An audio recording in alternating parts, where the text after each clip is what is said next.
Hey everyone, this is Rupali and welcome to aspiring teachers.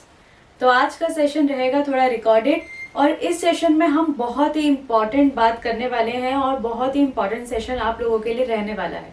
आपको दिख रहा होगा थंबनेल पर भी। और हमारा आज का टॉपिक जो रहेगा वो रहेगा इंग्लिश पेडागोजी से और मोस्ट इम्पॉर्टेंट टॉपिक है आपका पार्ट्स ऑफ लैंग्वेज। क्या है? पार्ट्स ऑफ लैंग्वेज के बारे में हम बात करेंगे। और यहाँ पर मैं अपने कुछ पीडीएफ या फिर कुछ नहीं है, इसके अंदर मैं आपका क्या है कि जो मैंने अपने हैंड रिटन नोट्स बनाए हैं उसके अंदर से हम ये टॉपिक को कवर करेंगे। बहुत ही इजीली डिफाइंड है, तो जिसको भी नोट्स के बारे में इंक्वायर करना है तो वो मेरे गिवन व्हाट्सएप नंबर पर कर सकता है। 8595500915 ये लिखा है और बाकी डिस्क्रिप्शन बॉक्स में भी गिवन है हमारा व्हाट्सएप नंबर और हमारे जो टेलीग्राम लिंक है वहां पर भी आप कनेक्ट हो सकते हो। क्लियर? तो आज का टॉपिक फिर हम स्टार्ट करते हैं। पार्ट्स ऑफ लैंग्वेज से इंग्लिश पेडागोजी में बहुत इंपॉर्टेंट है और बहुत इंपॉर्टेंट रोल प्ले करता है ये टॉपिक। तो देखते हैं इस टॉपिक के बारे में। आपको यहाँ से दिख रहे होंगे नोट्स, ये मेरे हैं कुछ हैंड रिटन नोट्स, मैंने खुद क्रिएट करे हैं, खुद लिखे हैं, तो थोड़ा आप एडजस्ट करिएगा। यहाँ पे मैं आपके साथ साथ रिपीट करूंगी, जो चीज लिखी है जिसको अपने नोट्स बनाना है वो बना भी सकता है। तो यहाँ पर आप देख रहे हैं कि यहाँ लिखा है पार्ट्स ऑफ लैंग्वेज। क्या टॉपिक है आपका? Parts of language. तो लैंग्वेज में जब आप एक लैंग्वेज को यूज करते हो तो बहुत सारे पार्ट्स होते हैं, पर हर एक लैंग्वेज में डिफरेंट। तो एक कुछ पार्ट्स क्या हैं भाषा को बोलने में और समझने में, तो हर एक चीज में यूज आता है उसके पार्ट्स, हर एक चीज के। तो यहाँ पर आप देख रहे हो कौन सा फर्स्ट पार्ट लिखा है, फोनीम। क्या है आपका ये? फोनीम। और इसको हम क्या बोलते हैं? सबसे छोटी इकाई किस चीज की? साउंड की। तो आप ये चीज ध्यान रखिएगा, साउंड की सबसे छोटी इकाई को हम क्या बोलते हैं? फोनीम बोलते हैं। फॉर एग्जाम्पल देखें, it is the smallest unit of language. ये क्या है? स्मॉलेस्ट यूनिट है किसकी? लैंग्वेज की। It doesn't have any meaning. तो हम देखें कि इसका कोई मीनिंग ही नहीं होता है। कि अगर हम कोई भी लें, मैं आपको बताऊं कि फोनीम क्या है, मैंने आपको बताया सबसे छोटी इकाई है साउंड की। किसकी? जब हम साउंड की बात करें तो आप टिक करोगे फोनीम को। और फोनीम को जैसे कि इसका कोई मीनिंग नहीं होता। फॉर एग्जाम्पल हम लें, यहाँ पे मैंने एक अल्फाबेट लिख दिया ए।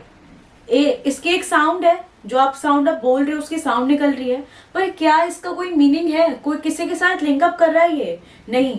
फिर मैंने लिखा बी, तो इसकी साउंड आ रही है ब। तो ब की कोई साउंड है, पर इसके साउंड तो है, पर इसका क्या है? कोई किसी के साथ मिलकर ये इसका कोई मीनिंग क्रिएट नहीं हो रहा है। तो सबसे छोटी यूनिट है जिसका कोई अपना मीनिंग नहीं होता। क्या नहीं होता है? जिसका अपना कोई मीनिंग नहीं होता, पर ये सबसे छोटी इकाई होती है साउंड की। तो ए बी सी कोई भी आप लेटर ले सकते हो जिसकी अपनी साउंड होती है पर उसका कोई मीनिंग नहीं होता, उसको हम क्या कहते हैं? फनीम कहते हैं। तो उसको आप ध्यान रखिएगा, ये मैं आपको साथ साथ क्लियर करा रही हूँ।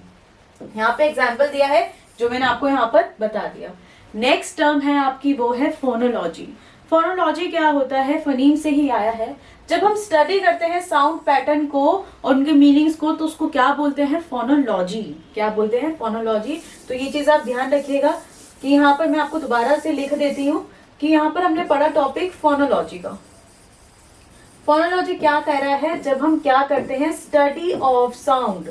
क्या बता रहा है? Study of sound. तो इसको आप याद रखिएगा, जब हम साउंड्स की स्टडी करेंगे तो उसको क्या बोलेंगे? फोनोलॉजी। और जब हम क्या बताएंगे? सबसे छोटा मीनिंग जिसका नहीं होता है और उसकी साउंड होती है, तो वो क्या होता है? फोनीम होता है। ऐसे क्वेश्चंस एमसीक्यू में पूछे जाते हैं और ऐसे क्वेश्चंस मैं आपको करवाने भी वाली हूँ अपने एमसीक्यू सीरीज के अंदर।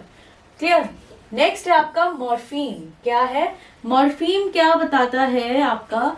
Morpheme smallest unit of word. अब हमने साउंड की बात कर ली, साउंड की स्टडी की बात कर ली, पर अब क्या बता रहा है कि smallest unit of word that provide the specific meaning to a string. Example, जैसे अब हम ले यहाँ पर, मैं आपको बताऊं दोबारा से कि यहाँ पर हम बात कर रहे हैं मॉर्फीम की। हमने फोनीम कर लिया है, फोनोलॉजी कर लिया है। नेक्स्ट है आपका मॉर्फीम। क्या है? मॉर्फीम। और मॉर्फीम क्या कह रहा है? स्मॉलेस्ट यूनिट ऑफ वर्ड, जैसा कि यहाँ पे लिखा है स्मॉलेस्ट यूनिट ऑफ वर्ड, जो प्रोवाइड करता है स्पेसिफिक मीनिंग्स। उन्हीं लेटर्स का कुछ स्पेसिफिक मीनिंग्स वो प्रोवाइड करता है। तो आप मॉर्फीम को क्या लिखोगे? Smallest unit of word. तो आप इसको ध्यान रखिएगा, जहां पर वर्ड की बात की जाए तो वो आपका होगा मॉर्फीम, जहां पर साउंड की बात की जाए तो वो आपका क्या होगा, फनीम। इसके एग्जांपल्स मैं आपको बताऊं मॉर्फीम के क्या होंगे। स्मॉलेस्ट यूनिट बोला गया है वर्ड्स की, तो यहाँ पर जिसका मीनिंग भी हो, तो ये है रैट।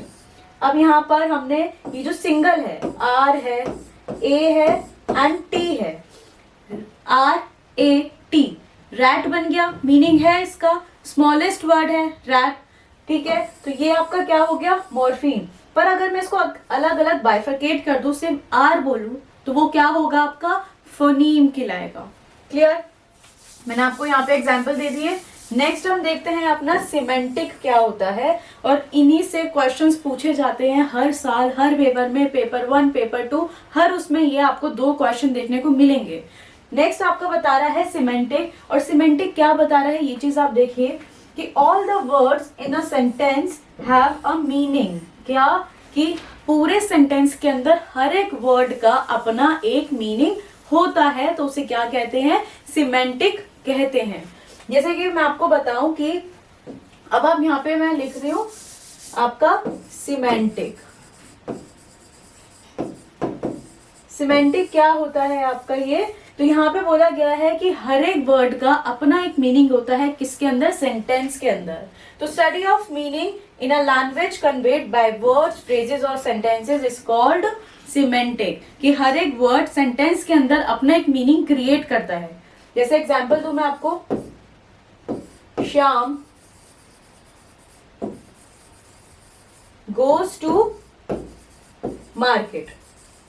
अब ये एक सेंटेंस से आपका पूरा एक सेंटेंस बन गया। तो स्टडी ऑफ सेंटेंसेस या स्टडी ऑफ वर्ड्स जब हम बोले तो वो क्या होगा, आपका सिमेंटिक होगा। अब यहाँ पे श्याम का अपना एक मीनिंग है, गोज का अपना एक मीनिंग है, ये वर्ब हो गई आपकी की जाना।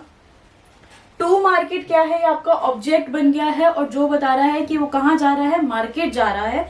तो अपना सबका एक मीनिंग है, उसको हम क्या बोलते हैं, सिमेंटिक बोला जाता है। क्लियर है ये चीज आपको। नेक्स्ट हम बात करेंगे, नेक्स्ट जो आपका टर्म आएगा वो आएगा सिंटेक्स। और सिंटेक्स क्या होता है ये चीज मैं आपको क्लियर कराऊं, structure and arrangement of words. तो यहाँ पर मैं लिख के बता देती हूँ आपको, और ऐसे ही वर्ड्स आपको ध्यान रखने हैं, मैं आपको हर एक एग्जांपल देती जा रही हूँ। साउंड की बात की जाए तो वो जाएगा फोनीम से, स्टडी ऑफ साउंड करेंगे तो वो जाएगा फोनोलॉजी से, फिर हम क्या करेंगे, स्टडी ऑफ आपका वर्ड्स हो गया, जो स्मॉलेस्ट यूनिट ऑफ वर्ड्स होगी वो होगी मॉर्फीम आपकी। फिर आपका जब स्टडी ऑफ, जब हर एक सेंटेंस के अंदर हर एक वर्ड का अपना मीनिंग होता है तो वो कहलाता है सिमेंटिक, और लास्ट आता है सिंटेक्स। क्या आता है, सिंटेक्स। अब ये सिंटेक्स क्या हो गया, यहाँ पर सिंटेक्स क्या बताता है कि structure and arrangement of words, जहां पर बात करें स्ट्रक्चर की, जो मैंने आपको कल बताया था, structure and arrangement of words की। अब आपको वर्ड्स को कैसे अरेंज करना है, और स्ट्रक्चर के एक पर्टिकुलर फॉर्मूलाज, रूल्स होते हैं, उनके अकॉर्डिंग आपको कैसे अरेंज करना है, तो वो किसके अंदर जाएगा, सिंटेक्स में। अब आप सिंटेक्स का एग्जाम्पल देखिए कि आप कोडिंग करते हो तो उसका कोई एक रूल होता है, उसी रूल को फॉलो कर कर आप कोडिंग करते हो तभी वो सक्सेसफुल होती है। तो सेम आपका सिंटेक्स के अंदर है। तो आपके ग्रामर के अंदर भी, इंग्लिश ग्रामर में रूल्स होते हैं, आपका present tense, future tense, past tense, हर उसमें फॉर्मूलाज हैं, रूल्स हैं जो गिवन है आपको, कि आपको ये लगाओगे तो वो ये टेंस बनेगा। तो उसी के अकॉर्डिंग हम उन रूल्स को फॉलो कर कर हमारा ये सिंटेक्स बनता है। क्लियर है। तो प्रॉपर अरेंजमेंट करनी होती है हमें वर्ड्स की, सिंटेक्स, मीनिंग्स की सेंटेंस के अंदर, तो वो चीज होता है आपका सिंटेक्स। और इसका जो इम्पोर्टेंट वर्ड है वो है आपका स्ट्रक्चर। क्या है आपका वो इम्पोर्टेंट वर्ड, स्ट्रक्चर। क्लियर, इतना आपको क्लियर हुआ। चलिए नेक्स्ट देखते हैं कि नेक्स्ट और कौन से वर्ड्स हैं। ऐसे ही आपके इंपॉर्टेंट वर्ड्स, ये पार्ट्स ऑफ लैंग्वेज हैं जो इंपॉर्टेंट हैं, आते ही आते हैं। क्लियर। नेक्स्ट मैं आपको बता दूं होमोफोन्स क्या होता है। अब हम बात करेंगे होमोफोन्स की। तो ये सारे मैंने कुछ एक्स्ट्रा टर्म्स लिखी हुई हैं आपके अपने नोट्स के अंदर, तो सारे ही इंपॉर्टेंट टॉपिक्स को, और वो भी इतना ब्रीफ में ना करके सिर्फ इंपॉर्टेंट पॉइंट्स के अंदर मैंने अपने नोट्स के अंदर मेंशन की है, हर एक चीज टॉपिक वाइज। तो अब अगर इसको लास्ट टाइम पे इतना भी पढ़ते हो ना तो बहुत सफिशिएंट है आप लोगों के लिए। इनको पढ़ने के बाद आप क्या लगाओ, प्रीवियस ईयर के क्वेश्चंस लगाओ, आपका डेफिनेटली